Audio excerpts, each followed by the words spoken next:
Hello दोस्तों, आप सभी का मेरे YouTube चैनल में स्वागत है। आज हम पढ़ेंगे अध्याय 1 जीवों का विकास का लेक्चर 9, जिसमें आज का हमारा टॉपिक है प्रजातिकरण, जिसको इंग्लिश में स्पेशिएशन भी कहा जाता है।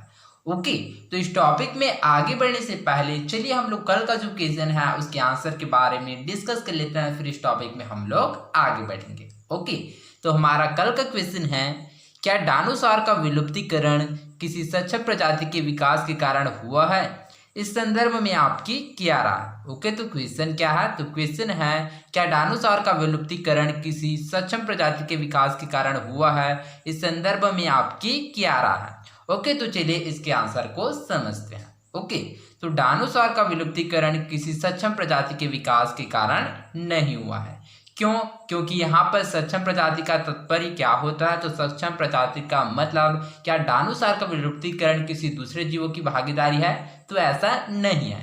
क्यों? क्योंकि जो डायनासोर है वो क्या है, अपने वातावरण में अनुकूलित नहीं हुए, जिसके कारण डायनासोर क्या है, स्वयं ही विलुप्त हो गया।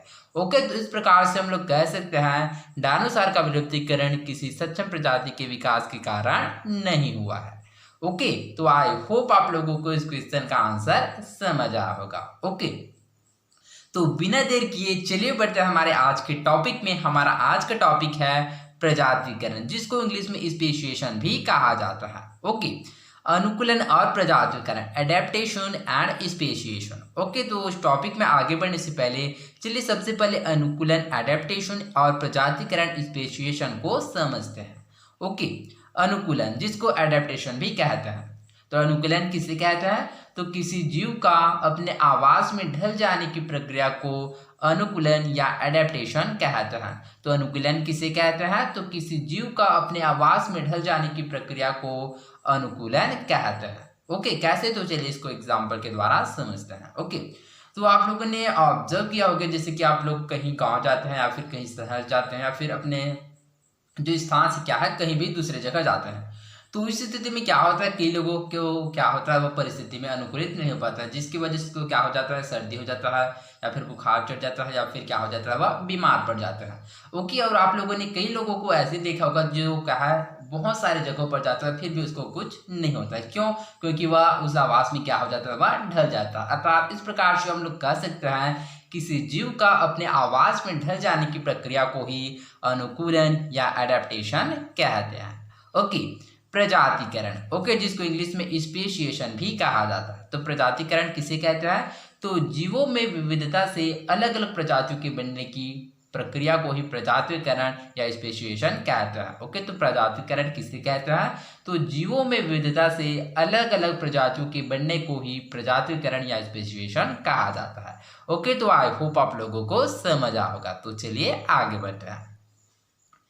जैसा कि हमने पढ़ा है, फिंच पक्षी की विविधता खाद्य संसाधनों के अनुसार नजर आई थी और समय के अनुसार अलग अलग टापू उनका आवास बन गए। ओके, तो जैसे कि हम लोगों ने फिंच नामक पक्षी के बारे में पढ़ा था। ओके, तो डायनासोर डार्विन ने क्या है, गैलापागोस आइलैंड अर्थात गैलापागोस द्वीप समूह क्या है, बहुत सारे फिंच का क्या किया, अवलोकन किया। ओके, तो उन्होंने मुख्यतः 15 प्रकार के क्या है जो फिंच है उसका क्या है अवलोकन किया।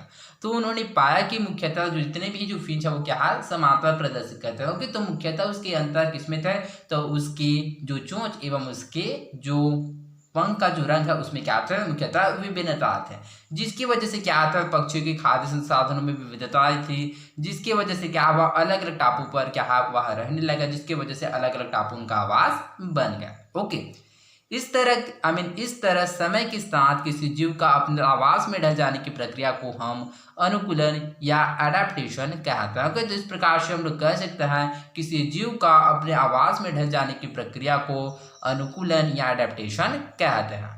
ओके, अपने आवास में अनुकूलित जीवों की आबादी समय के साथ बढ़ते रहते हैं। ओके, तो स्वाभाविक सी बात है, यदि कोई भी जीव क्या है अपने आवास में अनुकूलित है, तो इस स्थिति में क्या होगा कि वह उस जीवों की जो संख्या, उसका जो संख्या वो क्या है समय के अनुसार बढ़ता रहेगा।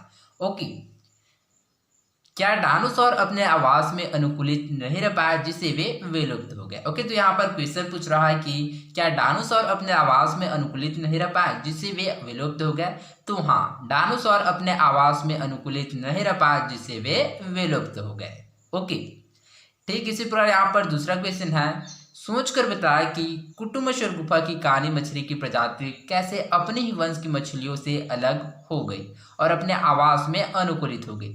ओके, तो क्वेश्चन क्या है, तो क्वेश्चन पूछ रहा है कि सोचकर बताएं कि कुटुम्बेश्वर गुफा की काली मछली की प्रजाति कैसे अपने ही वंश की मछलियों से अलग हो गई और अपने आवास में अनुकूलित हो गई। ओके, तो चलिए इस क्वेश्चन का आंसर को समझते हैं। ओके, तो इसमें आप लोग याद रखिएगा कि जो कुटुम्बेश्वर गुफा की जो काली मछली होता है, ओके, तो आप लोग कंफ्यूज मत होइएगा कि मछली या मछली दोनों में अलग है या फिर दोनों में विभिन्नता है, तो मछली को ही क्या बोला जाता है, मछली बोला जाता है। ओके, तो इसमें आप लोग कंफ्यूज मत होइएगा। ओके, तो यहाँ पर क्वेश्चन पूछा गया कि कुटुम्बेश्वर गुफा की काली मछली की प्रजाति कैसे अपनी वंश की मछलियों से अलग हो गई और अपने आवास में अनुकूलित हो गई। ओके, तो चलिए इसके आंसर को समझते हैं।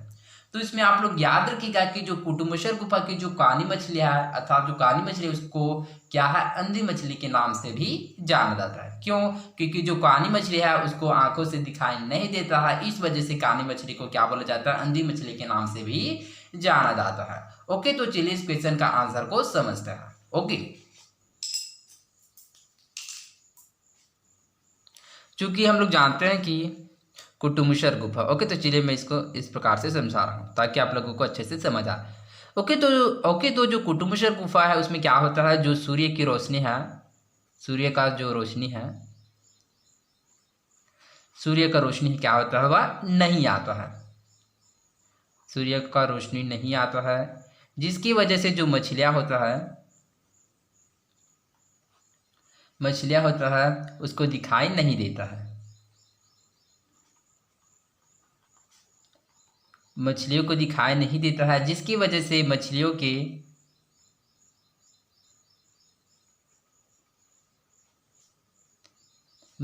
के आंख पर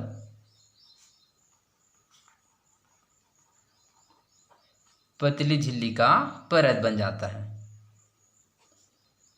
पतली झिल्ली का परत बन जाता है, जिसकी वजह से क्या है, उसको दिखाई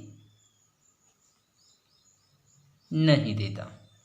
ओके, तो इस प्रकार से क्या है, वह उस परिस्थिति में रहने के कारण क्या है, वह अनुकूलित हो गए, जिसकी वजह से क्या है, वह अपनी प्रजाति से क्या है, वह अलग हो गए। ओके, तो चलिए इस क्वेश्चन के आंसर को अच्छे से समझते हैं। ओके, तो जैसे कि यहाँ पर क्वेश्चन को पहले और समझ लेते हैं कि क्वेश्चन है कि सोचकर बताया कि कुटुम्बेश्वर गुफा की काली मछली की प्रजाति कैसे अपने ही वंश की मछलियों से अलग हो गई और अपने आवास में अनुकूलित हो गई। ओके, तो चलिए इसको और अच्छे से समझते हैं।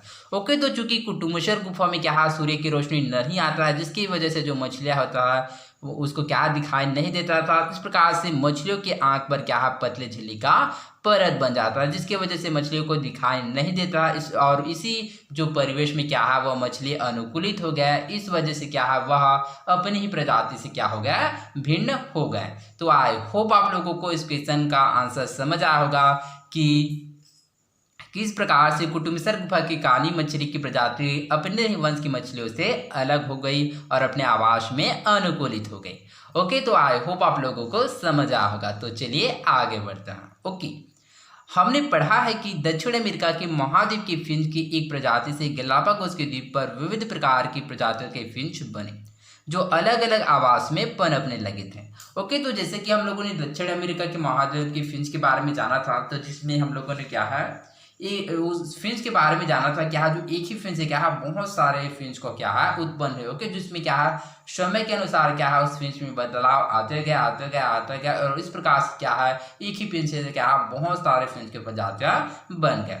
ओके, जो कि अलग अलग आवास में पनपने लगे।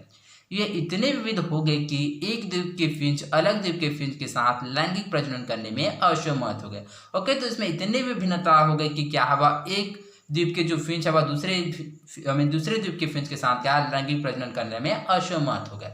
अब ये लैंगिक प्रजनन क्या होता है, तो इसमें आप लोग याद रखिएगा कि प्रजनन की वह विधि जिसमें जनन कोशिका निषेचन के द्वारा नए जीवों का निर्माण करता है। ओके, तो इसी को क्या बोलता है, लैंगिक प्रजनन कहता है। तो इस प्रकार से क्या एक द्वीप से के फिंच क्या दूसरे द्वीप के फिंच से क्या लैंगिक प्रजनन करने में असमर्थ हो गए।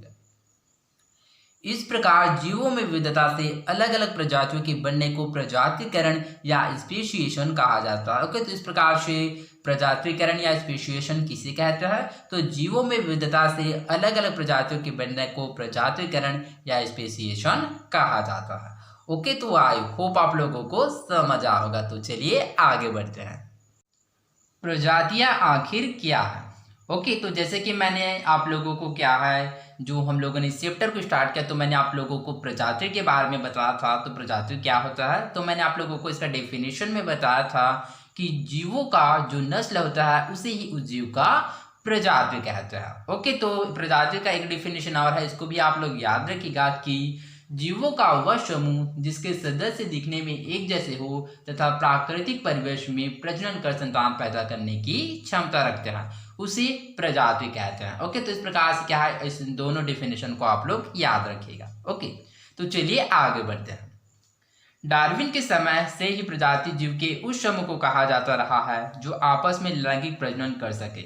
ओके, तो डार्विन के समय ही से क्या है, प्रजाति किसे कहा जाता था, तो जीवों के उस समूह को कहा जाता था जो आपस में लैंगिक प्रजनन कर सके। ओके, प्रजाति की इस परिभाषा को जैविक प्रजाति माना गया। तो इस प्रकार से जो प्रजाति का जो परिभाषा था उसको जैविक प्रजाति कहा गया, फिर माना गया। पर डार्विन इस परिभाषा को लेकर चिंतित रहे क्योंकि उन्हें कई ऐसे उदाहरण कछुआ, छिपकली आदि की प्रजातियों में मिले जहां प्रजातियों में लैंगिक प्रजनन होने के बावजूद इतनी भिन्नता थी कि उन्हें एक नई प्रजाति मानना बेहतर होता। ओके, तो परंतु डार्विन क्या है, इस परिभाषा से संतुष्ट नहीं था, इस परिभाषा से चिंतित है। क्यों? क्योंकि उन्होंने बहुत सारे उदाहरण लिए जैसे कि कछुआ हो गया, छिपकली हो गया आदि इसी प्रकार के और अन्य जीवों की प्रजातियों को लिए, तो उन्होंने पाया कि इसमें क्या होता है, लैंगिक प्रजनन तो होता है परंतु इसके बाद भी क्या है, इनकी जो प्रजाति है उसमें विभिन्नता अर्थात भिन्नता होती है, अर्थात इस प्रकार से इसको एक नई प्रजाति मानना बेहतर होता। ओके, जैविक प्रजाति की परिभाषा यूं तो वर्गीकरण को व्यवस्थित करने में मददगार सिद्ध हुई है, पर यह ऐसे जीवों की प्रजातियों के बारे में कुछ भी सिद्ध नहीं कर पाए जिनकी पीढ़ी लैंगिक प्रजनन से नहीं बल्कि अलैंगिक प्रजनन से बढ़ती हो, जैसे जीवाणु, कुछ पौधे आदि। ओके, तो इस प्रकार से डार्विन ने क्या है, जैविक प्रजातियों की परिभाषा से क्या है, वर्गीकरण को व्यवस्थित करने में क्या है, सहायता तो मिला, परंतु यह इस प्रकार से जीवों की प्रजाति के बारे में कुछ भी सिद्ध नहीं कर पाया जिसमें क्या होता है, अलैंगिक प्रजनन होता है, जैसे कि जीवाणु हो गया एवं पौधे हो गया। ओके, अब ये अलैंगिक प्रजनन क्या होता है, तो चलिए समझते हैं कि अलैंगिक प्रजनन क्या होता है। ओके, तो इसमें आप लोग याद रखिएगा कि बिना निषेचन के नए जीवों का निर्माण होता है, तो इस प्रक्रिया को ही क्या बोला जाता है, अलैंगिक प्रजनन कहा जाता है। अर्थात इसमें क्या होता है, यह एक जन की होता है, अर्थात इसमें केवल एक ही जन क्या होता है, भाग लेता है। ओके, इसको क्या बोलते हैं, अलैंगिक प्रजनन। ओके, किसी प्राकृतिक आपदा से या आवास और खाद्य संसाधनों में बदलाव से अक्सर प्रजातिकरण होने की संभावना रहती है।